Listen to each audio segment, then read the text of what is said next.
हर दिन दुनिया में कुछ ना कुछ ऐसा मिलता है जो आपको हैरान करने के लिए काफी है और मेरा काम है आप सभी को वही सारी चीजें दिखाकर पूरी तरह से हैरान कर देना। आप भी मुझे हैरान कर दीजिए इस वीडियो पर 30,000 लाइक्स पूरे करके। क्या हम ये टारगेट पूरा कर सकते हैं? अगर हाँ तो देखते हैं कितने दिनों में।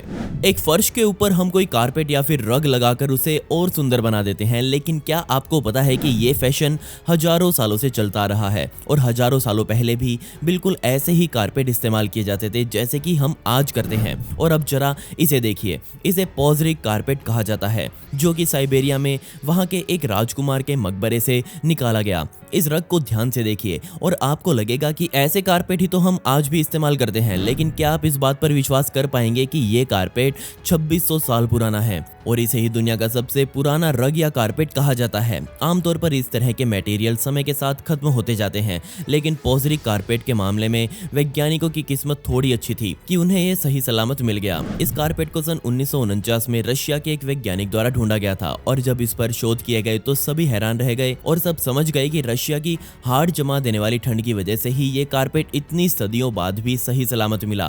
खैर, इससे भी ज्यादा हैरान कर देने वाली बात यह थी कि इस कारपेट को बनाने वाले लोग बंजारे हुआ करते थे, जो इधर उधर हमेशा घूमते रहते थे। लेकिन मुझे समझ नहीं आया कि घूमते घूमते उनको ये रग बनाने का टैलेंट कहां से मिला। क्या आपको पता है कि सबसे पहले आर्कियोलॉजिकल सर्वेज इटालियन साइट पोम्पे से शुरू किए गए थे? जी हाँ, पोम्पे में तकरीबन 400 सालों पहले शुरू किए गए वो सर्वेज आज भी वहां चल रहे हैं, क्योंकि ये पूरा शहर आज भी धूल और राख के नीचे दबा हुआ है। माउंट वेसुवियस ज्वालामुखी के फटने की वजह से ये पूरा शहर आज जमीन में दबकर एक टाइम कैप्सूल बन चुका है और पिछले 2000 सालों से ये ऐसे ही फंसा हुआ है। वैज्ञानिक पिछले लगभग 400 सालों से इस शहर की एक एक फुट जमीन को बहुत ध्यान से खोद रहे हैं, ताकि उनकी कोई गलती की वजह से वो इस हजारों सालों पुराने शहर को तबाह ना कर दें। और यकीन मानिए, यहाँ पर उनको बहुत हैरान कर देने वाली चीजें मिली, जैसे कि 2000 साल पुराना एक रोमन चैरियट या फिर रथ। इसका बाहरी खोल पूरी तरह से लकड़ियों से बना हुआ था, जो कि सैकड़ों सालों पहले गल चुकी थी, लेकिन फिर भी वैज्ञानिकों ने इस चैरियट के अंदर पीओपी यानी कि प्लास्टर ऑफ पेरिस भरकर फिर से तैयार कर लिया और जो अंत में उनके सामने निकल कर आया उसे आप देख सकते हैं कि 2000 साल पुराने लोग कितने बड़े कलाकार हुआ करते थे। ये कोई आम चैरियट नहीं था, बल्कि ये एक पोलेंटम था, एक खास तरह का चैरियट जिसे सिर्फ किसी खास उद्घाटन या फिर ऐसे ही किसी समय में इस्तेमाल किया जाता था, जैसे कि शाही शादी या फिर कोई शाही परेड। ये एक तरह का साधन होता था जिसमें सिर्फ शाही लोग ही बैठ सकते थे और आप इसे अपने जमाने की रोल्स रॉयस भी कह सकते हैं। खैर, अब जरा इन पत्थरों को देखिए जिन्हें डिक्यूज स्फीयर्स के नाम से जाना जाता है और ये आपको पूरे कोस्टारिका में हर जगह देखने को मिल जाएंगे। ये वहां पर बहुत आम बात है, इतने आम कि कुछ लोग तो इन पत्थरों को अपने गार्डन में सजावट के तौर पर इस्तेमाल करते हैं। बेशक ये दिखने में कितने भी सुंदर क्यों ना लग रहे हों, लेकिन आज तक कोई भी ये बता नहीं पाया कि ये पत्थर असल में आए कहां से। ये बात तो पक्का है कि ये पत्थर कोस्टारिका की जमीन के ही हैं। तो क्या इन्हें कोस्टारिका के पूर्वजों द्वारा तराशा गया था? अगर हाँ, तो उसका क्या कारण था? या फिर वैज्ञानिक ये भी मानते हैं कि इन पत्थरों को एक ऐसी सभ्यता द्वारा तराशा गया था जो अब समय के साथ खो चुकी है। इन पत्थरों के ऊपर सबसे पहले 1930 के दशक में दुनिया का ध्यान गया और देखते ही देखते पूरे देश में लोगों ने इनको जमीन से बाहर निकालना शुरू कर दिया। लेकिन कोई कैसे इतने सटीक तरीके से पत्थरों को बिना मशीन के तराश सकता था? क्योंकि देखने में ही ये चट्टानी पत्थर लग रहे हैं, तो जाहिर सी बात है कि चट्टानों से पत्थरों को बड़ी बड़ी मशीन्स के सहारे ही काटा जाता है। लेकिन इन्हें काटने वाले कौन थे, ना ही ये पता लग पाया और ना ही ये पता लग पाया कि इन्हें सबसे पहले कब बनाया गया था। लेकिन वैज्ञानिक मानते हैं कि ये काम तकरीबन 1400 से 1500 सालों पुराना होगा। बदकिस्मती से आज तक कोई भी इन पत्थरों का मकसद नहीं समझ पाया। खैर, इनका कुछ तो काम होगा ही। क्या आप अंदाजा लगा सकते हैं कि वो काम क्या था? अगर कोई इस वीडियो को कनाडा से देख रहा है तो उसे हेपबर्न स्टोन के बारे में जरूर पता होगा। जी हाँ, इस कमाल की चीज को सन 1920 के दशक में वैंकूवर आइलैंड से निकाला गया था। हेपबर्न नाम का एक आदमी यहाँ पर एक कुएं की खुदाई कर रहा था और तभी उसे ये पत्थर वहां मिल गया, जो एक बहुत पुराने पेड़ की जड़ों में फंसा हुआ था। ये पेड़ तकरीबन 1000 साल पुराना था, इसलिए यह माना गया कि ये पत्थर भी यहाँ तकरीबन 1000 सालों से ऐसे ही पेड़ के साथ जमीन में धंस गया होगा।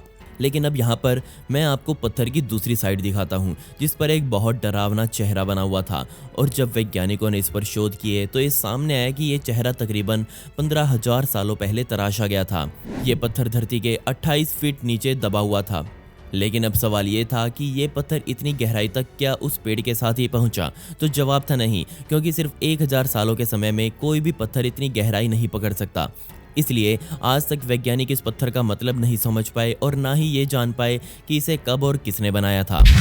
जब इस दुनिया के शुरुआती इंसान इस धरती को अपने अकॉर्डिंग ढाल रहे थे, तभी इस काम को आसान बनाने के लिए पत्थरों के औजार बनाए गए। लेकिन हमारे शुरुआती पूर्वज ही ऐसे नहीं थे जिन्होंने ऐसा काम करने की कोशिश की हो। ये बात मैं इसलिए बोल रहा हूँ क्योंकि दिसंबर 2020 में एक 3.5 लाख साल पुराना ग्राइंडिंग टूल इजराइल की टोबिन गुफा से निकाला गया, जबकि हमें आज तक यही पता है कि हमारे सबसे पहले पूर्वज तकरीबन 3 लाख साल पहले इस धरती पर आए थे और उन्होंने भी इस तरीके के औजार अपने आने के तकरीबन 1 लाख साल बाद बनाने शुरू किए। तो फिर ये अब सवाल था कि ये औजार किसके द्वारा बनाया गया।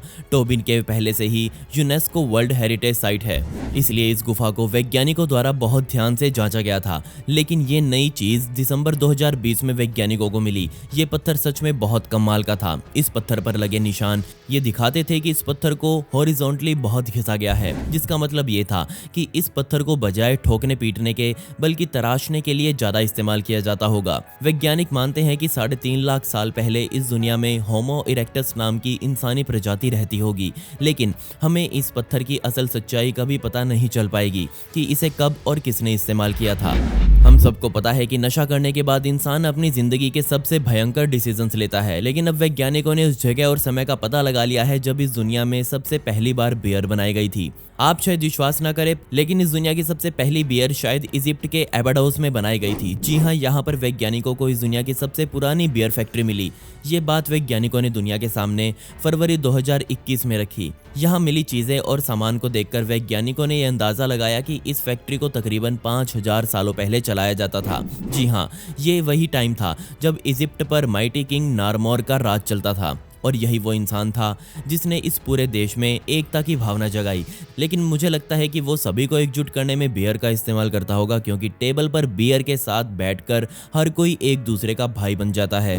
वैज्ञानिकों को यहाँ पर 8 अलग अलग तरह की ब्रूइंग यूनिट्स जमीन में दबी हुई मिली और हर ब्रूइंग यूनिट में 40 पोट्री बेसिन्स लगे हुए थे और इन्हीं बेसिन्स में हर्ब्स और पानी को गर्म किया जाता था और उसी से फेयरली ब्लेंड बियर बनाई जाती थी। बेशक उस बियर का तापमान थोड़ा गर्म होता था।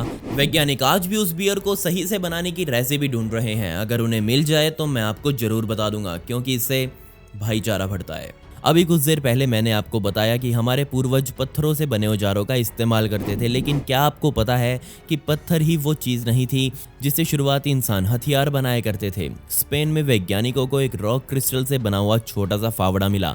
इस छोटे से डैगर को मोंटेलिरियो थोरसोस के मकबरे में उसके साथ रखा गया था और वैज्ञानिकों ने इसे सन 2010 में बाहर निकाला था। लेकिन हैरानी वाली बात यह है कि जिस जगह ये डैगर वैज्ञानिकों को मिला उसके सबसे पास की क्रिस्टल माइन बहुत दूर थी, इसलिए वहां से उठाकर इसे तराश कर स्पेन तक पहुंचाना सच में बहुत महंगा और लंबा सौदा था। वैज्ञानिक कहते हैं कि ये इस दुनिया का सबसे प्यारा और सबसे सुंदर हथियार है जिसे हमारे पूर्वज कभी इस्तेमाल करते थे। इसे बनाने वाले ने सच में इस पर बहुत तगड़ी मेहनत करके इसे तराशा है।